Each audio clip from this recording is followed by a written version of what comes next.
बिस्मिल्लाहिर्रहमानिर्रहीम।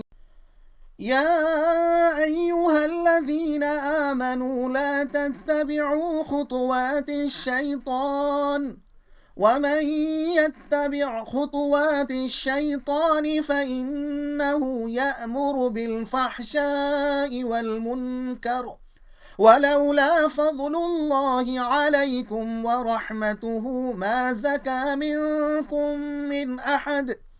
ما زكى منكم من أحد أبدا ولكن الله يزكي من يشاء والله سميع عليم ولا يأتل أولو الفضل منكم والسعة أن يؤتوا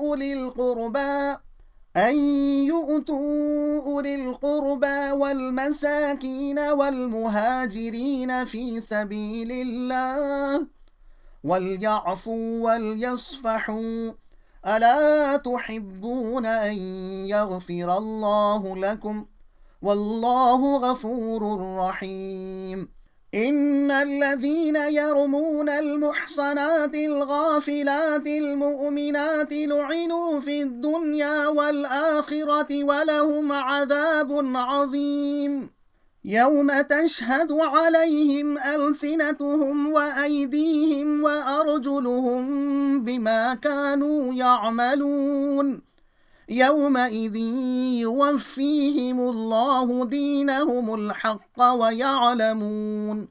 ويعلمون أن الله هو الحق المبين الخبيثات للخبيثين والخبيثون للخبيثات والطيبات للطيبين والطيبون للطيبات أولئك مبرؤون مما يقولون لهم مغفرة ورزق करीम। मज़मून, मुहताज रिश्तेदारों के किसी कसूर पर इनकी इमदाद बंद न करना चाहिए और पाकबाजों पर बुहतान लगाने से इज्तिनाब करना चाहिए।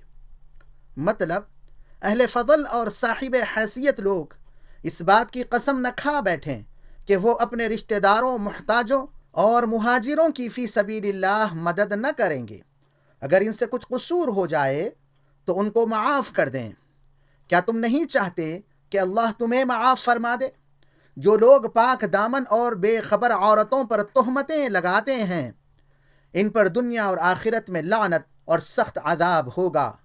पाकबाज मर्द का निबाह पाकबाज औरत ही से हो सकता है और खबीस मर्द का निबाह खबीस औरत ही से हो सकता है। इसलिए पाकबाज लोगों के खिलाफ ऐसी बातें हरगिज़ मुंह से न निकालो।